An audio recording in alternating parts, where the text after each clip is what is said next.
was not terrible. Bosa didn't get a sack, and Aaron doesn't open well. He's a distracted, rich, single guy in his off seasons. He hasn't been good in openers in like 6 or 7 years.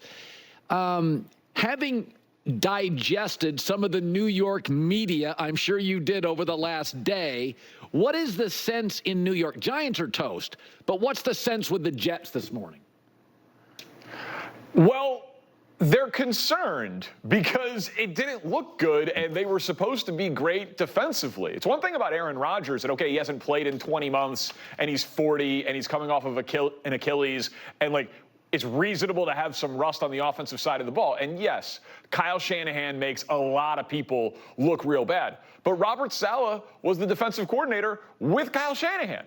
So if anyone should know how to stop that system or at least slow it down, it should be Saleh.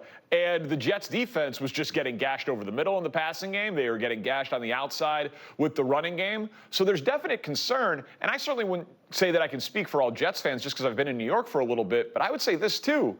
This is one of the few teams in the NFL that it really is Super Bowl or bust. Like Aaron Rodgers, if he's healthy, he will be better than Zach Wilson last year. But for how long? You have this year with Aaron Rodgers, maybe next year. He's mercurial at best, so he's clearly going to be a year-to-year proposition. So to me, it's like, okay, great. Maybe they will be better than last year and they'll figure it out a little bit and they'll be a 9 or a 10-win team. But the goal of this entire exercise has not been to make the playoffs. It has been to win the Super Bowl. And I'll ask you, that team that we saw Monday night, they look like a team that was more ready to make a Super Bowl or miss the playoffs entirely. Yeah, I said offensively, when I watched Kansas City and Baltimore on Thursday and the Packers and the Eagles the following day and the Lions and the Rams, the Jets don't stack up offensively. I mean, they're a twisted ankle from Breece Hall to being a really limited offense, like a really limited. I mean, you look at San Francisco.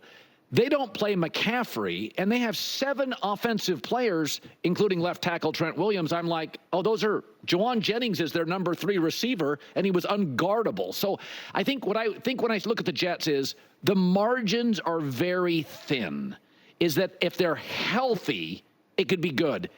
But this is a long season. Well, it's a sport of injuries, and if they're healthy, they can be good. Yeah, you can say that about a lot of teams, and they are relying on guys who you cannot trust to be healthy. Aaron Rodgers had been pretty healthy throughout his career, but he's a 40-year-old coming off an Achilles. I don't think it's unreasonable to say that's concerning. Tyron Smith, he's missed a lot of games. Mike Williams, it was Garrett Wilson and who else in the passing game? He was just locked in on Garrett Wilson. Good guy to be locked in on, but you'd like to have more help there. Mike Williams, not a guy you can count on to play a lot of games. So is this a Super Bowl caliber roster if they get MVP caliber quarterback play? Of course it is. But it's been a while since Aaron Rodgers has been an MVP caliber player, and we have no guarantees whatsoever that he's going to survive the season. You know, I only got a couple minutes left. A take on Dak is... and suffered through a lot of lean years because all that MJ stuff, that wasn't on your clock. You're a kid, right? And now it's about the White Sox and the Bears and you know, the Bulls who are officially tanking. Here's my concern about the Bears is that I love Caleb Williams. But in college last year 3 times, in the preseason and in game 1, he's completing 50% of his throws. 55% of his throws, around there. And whereas Mahomes and Stafford, other great quarterbacks, Josh Allen, can get a little loose because they're so gifted. Cam Newton did this. If you look at the guys that get loose, Andy Reid brings Mahomes back in the fairway. McVay brings Stafford back in the fairway. Cam didn't have that guy. He had a defensive culture. And I worry that as Caleb does what Caleb does with all this God-given talent, he gets mechanically a little off. He's missing receivers. Is it a legitimate concern? I know it's early. Is that a concern? Well, it couldn't be earlier, Colin. I mean, it has been one game. The preseason was 20 pass attempts, and there were 4 drops, including one that was completed to Rome Odunze, where he stepped out the back line of the end zone. So the preseason sample size was small. This was only 29 pass attempts against the Titans. But listen, undeniably, it was not good. And I think to your point, undeniably, Shane Waldron, the new offensive coordinator of the Bears, he's not Sean McVay. And he's not Andy Reid. So I cannot put the offensive infrastructure of the Bears on Caleb Williams to say that he's going to be in a situation like those other greats were in it. So I think all of that is fair. It is one game. But I'll be honest, you referenced growing up in Chicago, and I'm 37, I'll be 38 soon. But it doesn't matter if I was 57 or 77, no Chicagoan, no Bears fan at any age ever has seen a great quarterback. So we tend to be a patient bunch. Like, we're not Philly. We're not New York. Justin Fields had his name chanted at Soldier Field in his last game, not his first game, not the first game of his last season, the last game of his career, when it was very clear to anybody that they were going to get the #1 pick and they were going to draft Caleb Williams and they were going to move on from Justin Fields. So we've got some patience in us, because if we've waited our entire lives for greatness at the position, we can wait until, week 2 of Caleb Williams' rookie year. So now that you've moved your family to New York, you get an opportunity to listen to WFAN and read the New York papers, and they're an aggressive, outspoken, loud lot. And I said this morning, there are 4 or 5 things I take away from the Jets' loss that are positive. The Niners are a brutal team to open with. Let's be honest, this offensive line, because they can't beat the Bills. They can't stop Josh Allen. That's also true. Yeah, this is not really. Numbers are not good against the Bills. Here they are. Well, again, 61% completions. He's a 73% guy. He has not played well against them. That's fair. But they've also had, in his tenure in Miami, a very good pass rush and one of the top defensive coaches. You're not going to put up great numbers against Sean McDermott in that pass rush. Right. That's fair. Buffalo does 2 things: Josh Allen and a pass rush. Well, the opposite side of the coin is Josh Allen is 11-2 against Miami. He has owned them. It is like Big Ben and the Browns. He's owned them. 41 total touchdowns, 13 picks for Josh Allen. Now, listen, he put on a Superman show in the opener.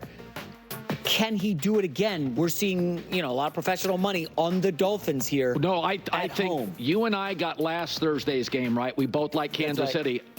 I like Miami. I watched that game against Arizona, and my takeaway is, okay, at some point, this can't just be the Josh Allen offense. And I don't mind that Stephon Diggs is gone, because I like their tight ends and Cook, the running back.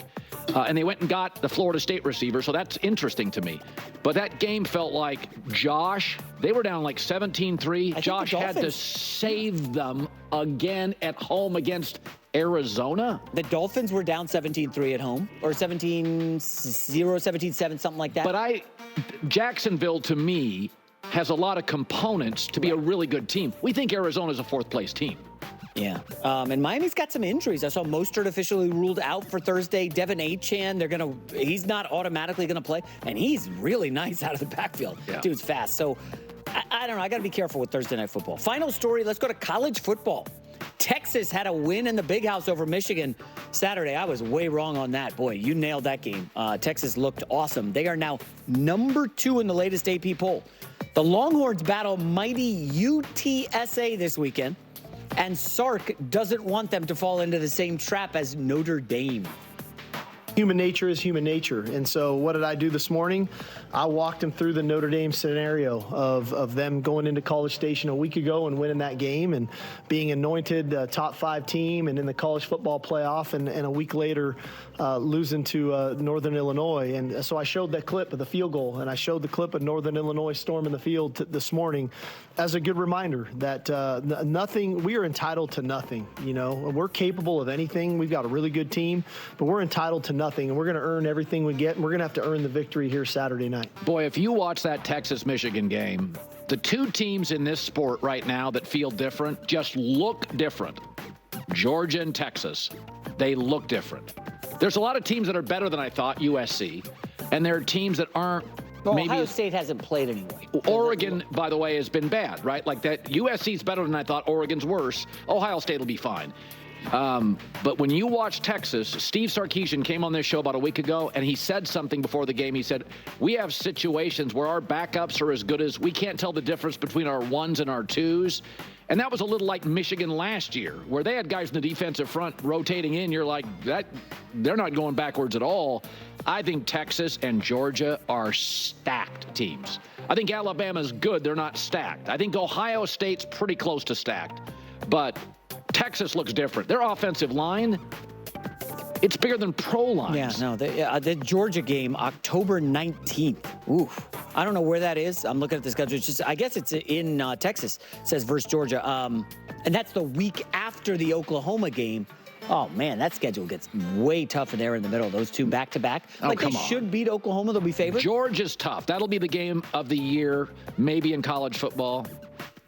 But they're going to roll over Oklahoma. And if you notice, you see a lot of SEC opponents on the schedule, and none of them are ranked because the SEC's